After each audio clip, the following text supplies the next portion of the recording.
There are many models of change in the world. We'll go through some of these and explain how different theorists have thought about instituting change.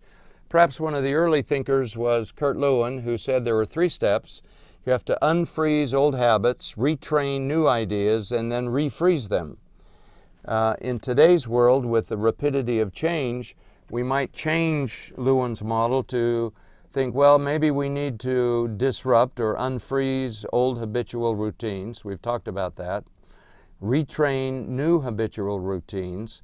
But maybe then, because of the rapidity of change, it's a process of retrain, retrain, retrain, retrain.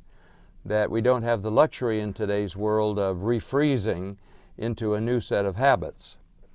Mike Beer at the Harvard Business School, for those of you who like math and equations, created an equation for managing change where on the left-hand side you have the probability of change is a function of the dissatisfaction with the status quo, a clear model or vision of the future, and a clear process for managing that change. And notice that those 3 elements are multiplicative. That is, if any of those elements go to 0, the probability of change goes to 0. So if there's no dissatisfaction with the status quo, if there's no clear target in the future, again, think about our discussion of organizational charters. If there's no clear process for managing the change, then it's not likely to happen. And then he says that product must be greater than the cost of making the change.